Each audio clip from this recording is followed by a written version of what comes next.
Welcome to the Anxiety Coaches Podcast, a relaxing and informative show where we explore anxiety, panic, and PTSD, sharing how you can overcome them for life.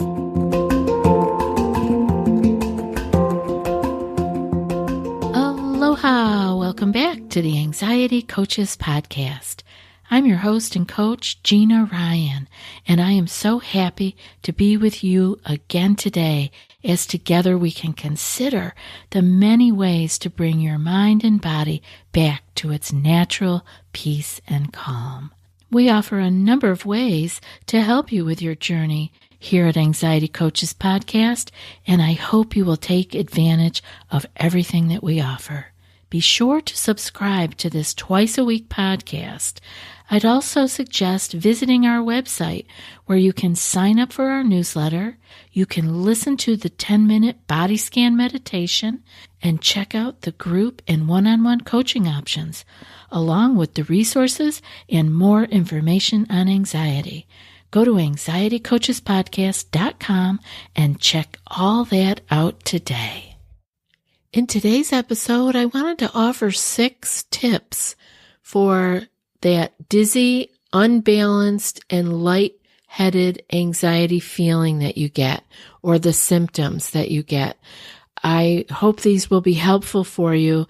It comes up a lot. This dizzy, unbalanced, and lightheaded feeling from anxiety can be very off-putting. So if you've ever encountered these feelings or sensations, you know how easy it can be to jump to the conclusion that there is really something wrong with you and that you need immediate attention. Now, of course, you may need to go and let your doctor know about these things at your next visit. And you want to keep track of it if it's something that it keeps coming and going. Obviously, we want to touch in with our medical provider and let them know.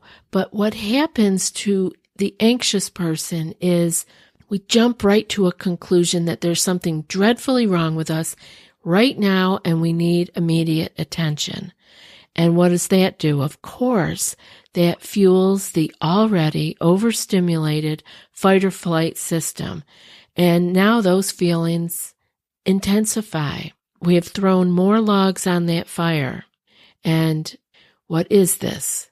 And what are we going to do about it? If you are feeling this and you know that you've jumped to the conclusion and gotten scared, what we do is we really reignite the amygdala, and those stress hormones get roaring.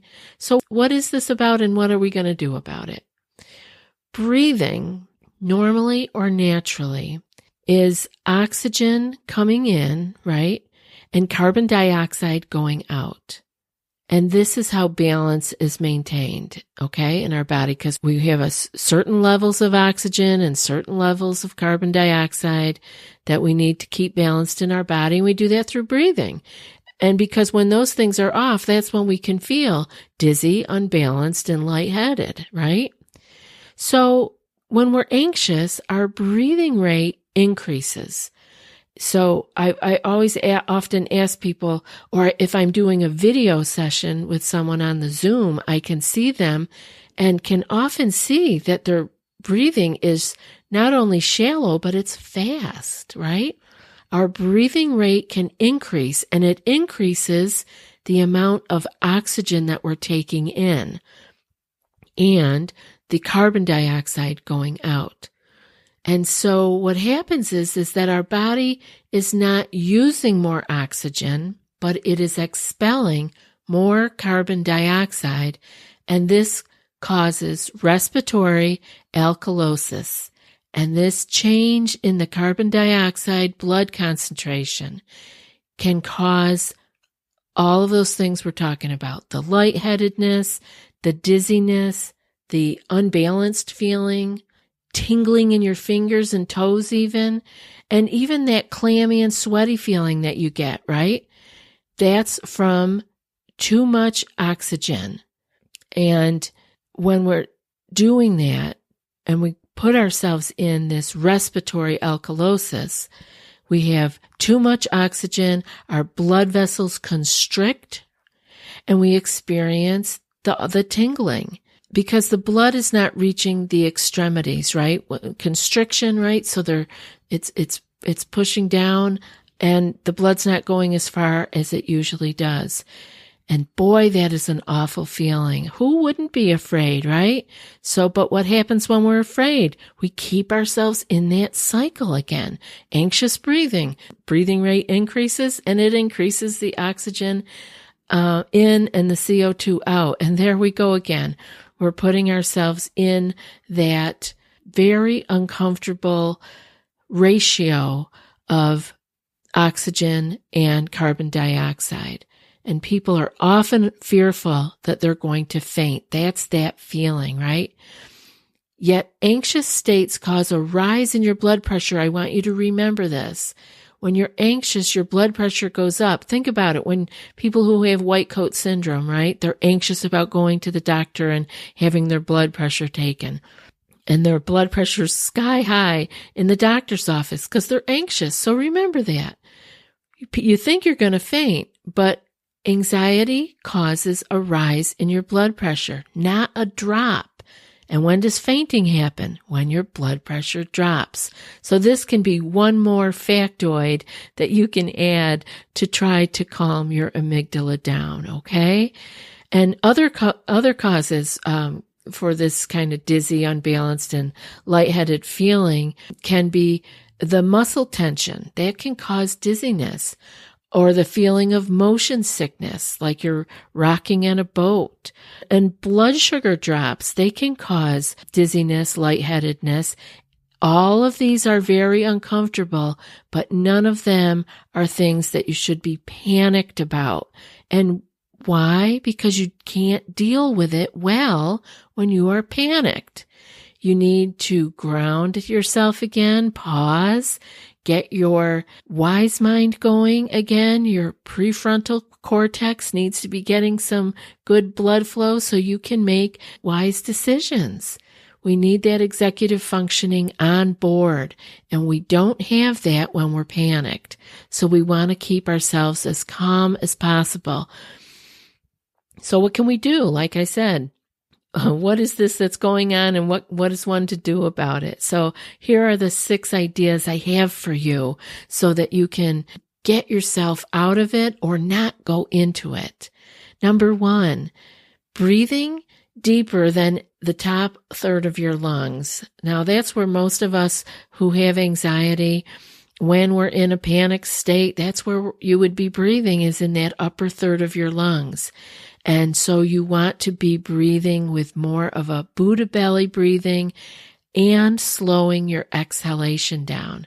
Because when you slow down your exhale, this allows regulation of the oxygen and the carbon dioxide levels that I talked about earlier. And it stimulates the vagus nerve. So all that in number 1. Now you know why I talk about the breathing so much, because it is so important to be able to keep yourself in a good state and keep yourself out of these horrible, uncomfortable symptoms and sensations of being dizzy and lightheaded. The second one I have for you is to get more active. By using up the excess oxygen that you've been taking in, you will start to feel better. So that means, like, even if it's just a fast walk, you don't have to go for a jog. You can walk, you can do some squats, you can do some calisthenics, whatever, but get more active and use up that excess oxygen. The third one is meditation.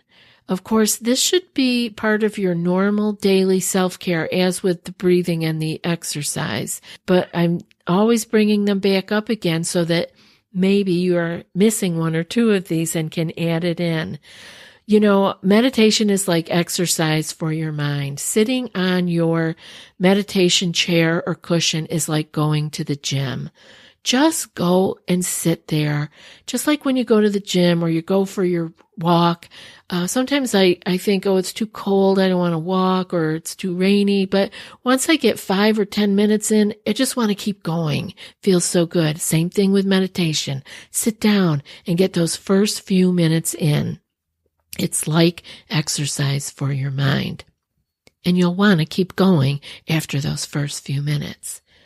Now, the fourth one is to generally reduce your overall anxiety. When you do this, when you begin to calm your nervous system and reduce the triggering of your amygdala so easily, the sensations and the symptoms that you've been experiencing, like the dizziness and lightheadedness and tingling, those will begin to dissipate as you begin to get calm again, once you come back into your natural state of calm. The fifth one I have is, I want you to listen to episode 212. That is all on hyperventilation and shortness of breath with anxiety. So listen to the entire episode for really understanding and having some ideas of what you can do for your hyperventilation and shortness of breath. That's episode 212. And then the sixth one that I have for you is to listen to episode 218. And this one is entitled, Is Your Anxiety Triggered by Blood Sugar Crashes? And I really think that's an important one to listen to, because the feeling of blood sugar crashes, and again, that's episode number 218, blood sugar crashes are feeling exactly like an anxiety going into panic attack. All of the symptoms and sensations are identical and very easily confused. And if you can control your blood sugar, which we can all do by our diet and by understanding when we need to eat by our own person. Everybody is different, and what foods work with us, what ones trigger us to have high blood sugar and then crashes. Remember, the higher your blood sugar goes, the lower it will crash.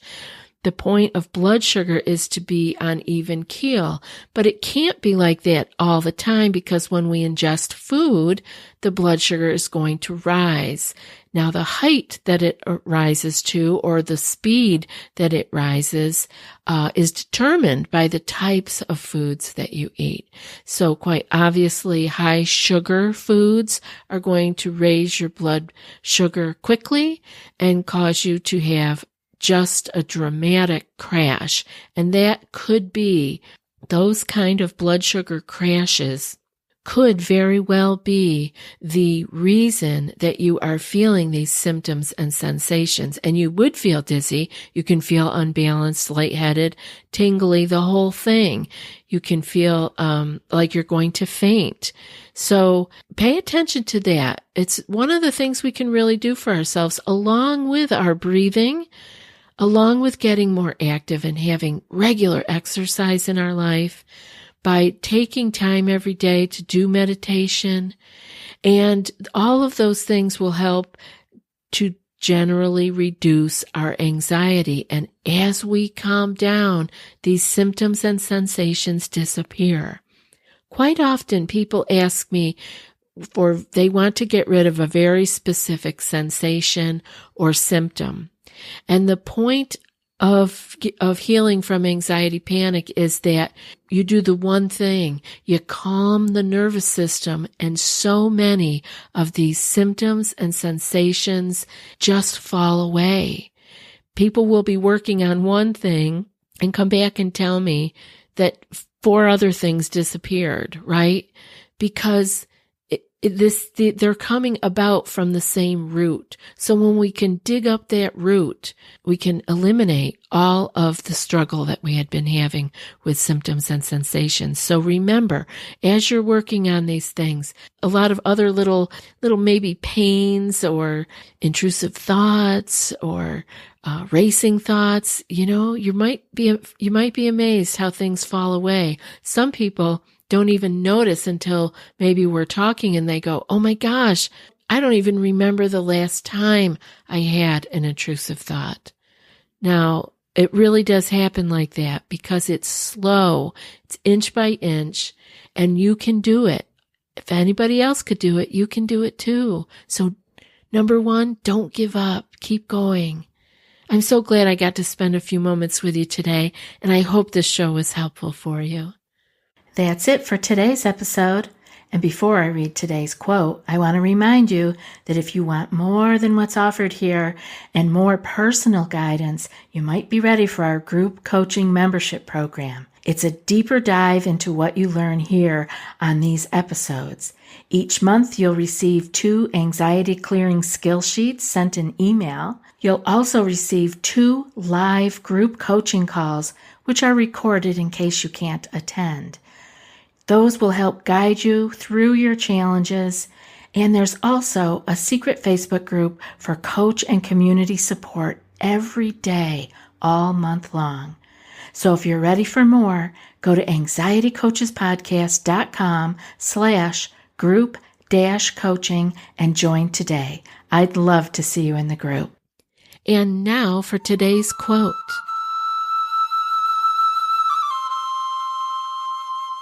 We either make ourselves miserable or we make ourselves strong. The amount of work is the same. And that's from Carlos Castaneda. I'll be back in a few more days with another podcast. Until then, be well and aloha. Thanks so much for joining us for today's episode of the Anxiety Coaches Podcast. Find more information at theanxietycoachespodcast.com.